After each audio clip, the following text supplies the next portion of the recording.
Red టీవీలో మీ వ్యాపార ప్రకటనల కోసం ఈ నంబర్ ని సంప్రదించండి 6281747728. Hello guys, welcome to our channel. This is Teja. ప్రస్తుతం మనతో పాటు టీడీపీ స్పోక్ పర్సన్ సూర్యదేవర లత గారు. నమస్తే మేడం. మేడం, రోజు రోజుకి వివేకానంద రెడ్డి హత్య కేసులో కొన్ని కొత్త విషయాలు వెలుగులోకి వస్తున్నాయి. సో రీసెంట్గా సౌభాగ్యమ్మ ఆమె చెప్పిన మాటలు ఏంటంటే, వైఎస్ భారతికి ఈ హత్యతో ఖచ్చితంగా సంబంధం ఉంది, జగన్మోహన్ రెడ్డికి కూడా ఈ విషయాలన్నీ పూర్తిగా తెలుసు అని చెప్పేసి రీసెంట్గా ఆమె ఒక పెద్ద బాంబు అయితే పేల్చారు. సో దాని గురించి సౌభాగ్యమ్మ గారు పాపం ఇలాంటి పరిస్థితిలో ఇప్పుడు ఆవిడ రావటం, ఆవిడ ప్రెస్ మీట్లో కూర్చొని చెప్పటం అనేది చాలా బాధాకరమైన విషయం. ఏ రోజు కూడా ఆవిడ వివేకానంద గారు ఉన్నన్ని రోజులు కూడా ఎప్పుడు మీడియా ముఖంగా వచ్చి మాట్లాడటం కానీ, ఎప్పుడు ఎవరికి తెలియదు వివేకానంద గారి వైఫ్ ఈవిడ అని ఇది కూడా మనం ఎప్పుడు చూడలేదు, మీడియాలో చూడలేదు. పాపం అలాంటి ఆవిడ వచ్చి బాధపడటం, అదే కుటుంబ సభ్యులే చేస్తే ఆ బాధ ఇంకా ఎక్కువ ఉంటుంది జనరల్గా.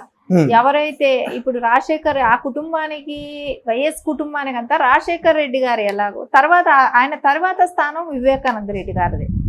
అలాంటి పొజిషన్లో ఉన్న ఆయన్ని కుటుంబ సభ్యులే చంపిస్తే, కుటుంబ సభ్యులే దగ్గరుండి చేయిస్తే ఎలా ఉంటుంది అనేది బాధ అది చాలా విపరీతంగా అనిపిస్తుంది. ఎందుకంటే ఎవరైనా కూడా జనరల్గా అందరికీ ఉండే బాధలే ఉంటాయి, కానీ అది కూడా సొంత వాళ్ళే చేస్తే ఎలా ఉంటుంది అనేది ఇంకా ఎక్కువ బాధ అనిపిస్తుంది. ఆవిడ ఓపెన్గా చెప్తున్నారు, సో జగన్మోహన్ రెడ్డికి భారతీ రెడ్డి గారికి ఇద్దరికి తెలిసే జరిగింది అని. సో ఆ అంతకుడు ఎవరో కూడా తెలుసు వాళ్ళకి, కానీ బయట పెట్టట్లేదు. సో వాళ్ళకే ఫస్ట్ అది గుండెపోటుతో మరణించాడని ఫస్ట్ వచ్చింది. ఎక్కడ ఏ ఛానల్లో వచ్చింది? అంత తొందరగా గుండెపోటు అని నిర్ధారించినప్పుడు, అంత బ్లడ్ మరకలు అంత ఉన్నప్పుడు, కత్తితో పోట్లు కానీ గొడ్డలతో నరికిన గుర్తులు కానీ ఇన్ని ఉన్నప్పుడు ఎలా చెప్తారు అలా గుండెపోటు అని? గుండెపోటుతో గొడ్డలి ఘాట్లు వస్తాయా? ఎవరిని అమాయకులు చేద్దాం అనుకున్నారు? అంటే సునీత గారు వచ్చే వరకు కూడా అందరినీ కన్ఫ్యూజ్ లో పడేశారు, ఇది గుండెపోటు అనేటట్టు. ఎలా ఆయనకి రోజు బాగానే ఉండే వ్యక్తికి రోజు బాగానే ఉండి ఏ రోజు గుండెపోటు కాదు మేడం, అంటే రెండు రకాలుగా చెప్పారు. నారాసుర రక్త చరిత్ర అని ఒకటి వచ్చింది, రెండోది గుండెపోటు అని కూడా వచ్చింది. ఫస్ట్ గుండెపోటు అని వచ్చింది, తర్వాత వెళ్ళిన తర్వాత సునీత గారు ఎప్పుడైతే వెళ్ళారో ఆ స్టిచ్ మార్కులు, ఆ బ్లడ్ ఇవన్నీ చూసిన తర్వాత, ఆ డౌట్స్ వచ్చిన తర్వాత పోస్ట్ మార్టం చెయ్యాలి అన్నప్పుడు నారాసుర రక్త చరిత్ర అని స్టార్ట్ చేశారు. అంతకు ముందు వరకు గుండెపోటు అంటే బయట తెలియకుండా ఆయన్ని దహన సంస్కారాలు కూడా చేసేద్దామనే, అంటే వాళ్ళ దీనిలో క్రిస్టియన్ మత పద్ధతిలో ఏదో చేయటానికైనా చేసేసేవాళ్ళు. సో ఎప్పుడైతే ఆ బ్లడ్ అవన్నీ గుర్తులు వచ్చి కుట్లు మార్క్ ఇవన్నీ ఉండేటప్పటికి, సో దాన్ని పోస్ట్ మార్టం అయితే ఎప్పుడైతే పంపాలనుకున్నారో అప్పుడు అపోజిషన్ పార్టీ మీద నెట్టేద్దామనే ప్లాన్ చేశారు. అంతవరకు గుండెపోటు, తర్వాత ఇంకొక గంట అరగంట టైంకి మళ్ళీ ప్లేట్ ఫిరాయించేసి అపోజిషన్ పార్టీ మీద నెట్టడానికి చేసిన ప్రయత్నం. కానీ అది తెలుస్తుంది కదా, అవినాష్ రెడ్డిని ఎప్పుడైతే అరెస్ట్ చేయనివ్వకుండా అడ్డుపడుతున్నారో, ఏ రోజైతే ఇదేంటి సీఎం, ఒక రాష్ట్ర సీఎం సో దాన్ని ఆపిస్తున్నాడు అని అంటేనే తెలుస్తుంది కదా, వ్యవస్థలన్నీ చేతుల్లో పెట్టుకున్నాడు. సెంట్రల్ నుంచి వచ్చిన వాళ్ళను కూడా మ్యాన్ప్లేట్ కాదు కానీ వాళ్ళను కూడా దగ్గర వరకు కూడా రానివ్వకుండా, వాళ్ళను కూడా అవినాష్ రెడ్డి దగ్గర వరకు రానివ్వకుండా మదర్కి సెంటిమెంట్ ఒకటి అడ్డం పెట్టి, సో ఇవన్నీ ఇప్పుడు ఆయనకైతే మదర్ సెంటిమెంట్ ఉంది అవినాష్ రెడ్డికి, నీ మదర్ని నువ్వు పట్టించుకోవే జగన్మోహన్ రెడ్డి. ఆయన ఒక హంతకుడు అయిన అన్న అనే ఒక నెపంలో ఉన్నాడు కదా, ఆయనకి తల్లి సెంటిమెంట్ ఉంది, నీకు ఆ తల్లి సెంటిమెంట్ కూడా లేదా? నీ తల్లి చెల్లిని ఎప్పుడే వదిలేసావు కదా. అంటే వాళ్ళ అవసరానికి తల్లినైనా వాడుకుంటారు, చెల్లినైనా వాడుకుంటారు, కావాలంటే కుటుంబ సభ్యుల్ని చంపుకుంటారు, ఏమైనా చేస్తారు. కావాల్సింది వాళ్ళు అనుకున్నది వాళ్ళు అచీవ్ చేయటమే. అంటే ఏంటి, నేను సీఎం పీఠం మీద కూర్చోవాలి, ఎవరు చేస్తే నాకేంటి, ఎవరెటు పోతే నాకేంటి, సొంత బాబాయ్ చెల్లె అమ్మ ఇవన్నీ అవసరం లేదు. సో యాక్చువల్లీ వాళ్ళ మదర్కి కూడా ఒకసారి ఇదే చేయబోయారు కదా. సొంత మదర్కి కొత్త కారులో వెళ్తుంటే, కొత్త కార్లు అప్పటికే నెంబర్ ప్లేట్లు కూడా వేయలేదు, అలాంటి కార్లు టైర్లు ఊడిపోవటం ఏంటి, కర్నూలు దగ్గర టైర్లు పేలిపోయినాయి అంటే ఎంత పెద్ద ప్రమాదం నుంచి తప్పించుకున్నారు. కాకపోతే స్పీడ్ లేదు కాబట్టి తప్పించుకున్నారు, స్పీడ్ ఉంటే ఆవిడ పరిస్థితి కూడా అదే అయ్యేది కదా. అంటే కొత్త కార్లో అంత ప్రాబ్లం ఎట్లా వస్తుంది, కొన్న 10 రోజులకే కార్లు అలా ఎలా అవుతాయి అంటే అర్థమవుతుంది కదా. ఎలాగైనా సరే వాళ్ళని యాక్సిడెంట్లుగా చంపడమో చేయడమో ఏదో ఒకటి చేసేస్తారు. సో అవతల వాళ్ళ పార్టీ మీద నెట్టేసేస్తారు. ఇప్పుడు గీతాంజలి గారు చావు ఎలా ఉంటుందో మనకు తెలియదు, ఆవిడ ఎందుకు మూలాన జరిగిందో ఏంటో కూడా ఎవరికి తెలియదు. కాకపోతే అపోజిషన్ పార్టీ వీళ్ళు ప్రతిసారి కూడా ఎలక్షన్ బిఫోరు ఎవరినో ఒకరిని చంపటమును ఏదో ఒకటి వాళ్ళకి ఒక సెంటిమెంటా ఏంటో తెలియట్లేదు, కానీ ఎలక్షన్ బిఫోర్ అన్నప్పుడంతా ఎవరో ఒక ప్రాణాన్ని లేపేయటమే. అది నీ నా అని ఏమీ లేదు. ఏదైనా సరే రాజకీయ దాహంకి ఒక బలి అవ్వటమే. నరబలి లాంటి వాళ్ళే చేస్తున్నారు, అర్థం కావట్లేదు. కానీ ఎందుకు ఇలాంటి వికృత చేష్టలు కదా ఇవి. సొంత బాబాయిని చంపుకుంటే వాళ్ళు రోడ్డు మీద పడి ఒక పిన్ని తల్లి తర్వాత తల్లి అంతటిది, కానీ నువ్వు అవునులేండి సొంత తల్లికే విలువినాడు, ఇంకా పిన్నికేం విలువిస్తాడు. వాళ్ళకి ధైర్యం చెప్పాల్సిన వాళ్ళు పోయి దొంగని సేవ్ చేస్తున్నాడంటే, హంతకుడిని సేవ్ చేస్తున్నాడంటే అర్థం అవుతుంది కదా.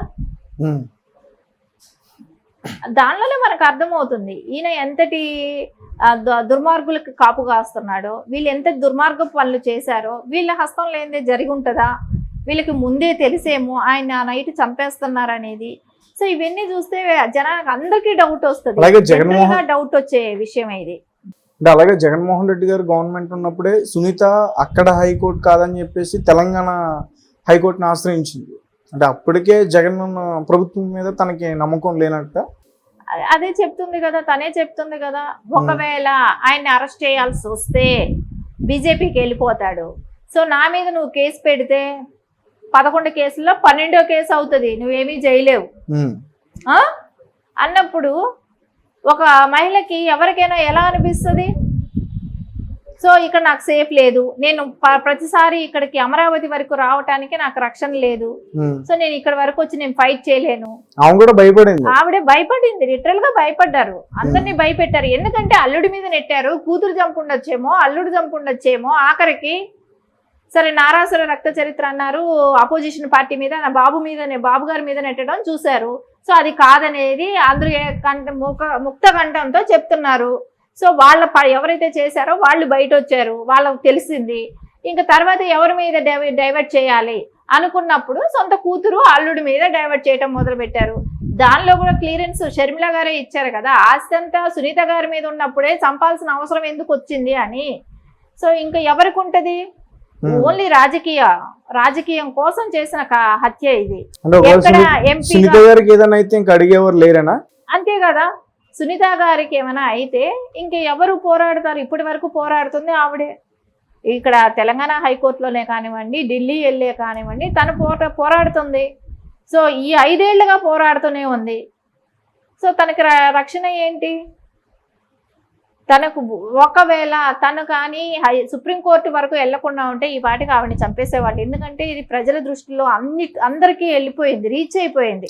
సో ఆవిడకి ఏమైనా అయితే ఇతనే బాధ్యుడు అనేది కూడా ప్రతి వాళ్ళ ఆ పార్టీ వాళ్ళకు కూడా అనిపిస్తుంది కదా. సో అందుకని కొంచెం ఆగారు, టైం ఇచ్చారు.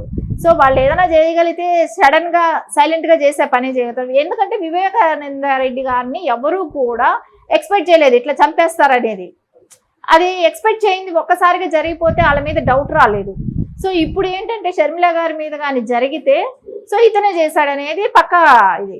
సో అది క్లియరెన్స్ వచ్చినా ప్రూఫ్స్ ఉన్నా కూడా అరెస్ట్ చేయలేకపోతున్నారు, ఎందుకంటే గవర్నమెంట్ ఉన్నారు, అధికారంలో ఉన్నారు కాబట్టి. దస్తగిరి కూడా కొన్ని స్టేట్మెంట్లు ఇస్తున్నారు కదా మేడం, అతనికి కూడా ప్రాణహాని ఉంది. అతను బయట వచ్చి ఓపెన్ గా చెప్పాడనే కదా అతన్ని కూడా చంపడానికి ప్రయత్నిస్తున్నారు పలుమార్లు. వాళ్ళ ఫాదర్ ని కొట్టారు, కేసులు, నువ్వు ఎలక్షన్ లో నిలబడతావా అని అంటున్నారు. సో ఏదైనా ప్రాణహాని వాళ్ళకు కూడా ఉంది కదా.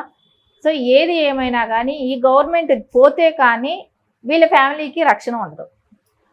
తెలుగుదేశం గవర్నమెంట్ వస్తేనే వీళ్ళకి రక్షణ. ఎందుకంటే ఆ టైంలో ఉన్న ఎస్పీలను కూడా చేంజ్ చేశాడు, మార్చేశాడు. నువ్వు అదే ఎస్పీలు ఇన్వెస్టిగేషన్ పెట్టి చేసి నువ్వు ఒకవేళ చేయకపోతే అప్పుడే ఎప్పుడో అయిపోయేది. ఇది 1 నెల 2 నెలల్లో తేలిపోయేది ఎవరు చంపాడు, ఎందుకు చంపాడు అనేది. మీరు దానిలో ఇన్వాల్వ్మెంట్ ఉంది కాబట్టి. భారతి గారికి ఫోన్ కి మెసేజ్లు వెళ్ళాయి, ఆవిడ ఫోన్స్ ఆ టైంలో రింగ్ అయ్యాయి, ఇవన్నీ చెప్తున్నారు కదా. మేడం ఒకవేళ టీడీపీ గవర్నమెంట్ ఫామ్ చేసి ఈ కేసు విషయంలో నిజాలు బయటపెట్టే అవకాశం ఉంటుందా? తనకి న్యాయం చేస్తారా? ఖచ్చితంగా. ఎందుకంటే లోకేష్ గారి ఒక సభలో చెప్పారు కదా, సో మీకు ఈ గవర్నమెంట్ లో న్యాయం జరగలేదు, మేము వస్తే తప్పకుండా మీకు న్యాయం చేస్తాం సునీత గారు అని చెప్పారు కదా. సో తప్పకుండా న్యాయం చేస్తారు.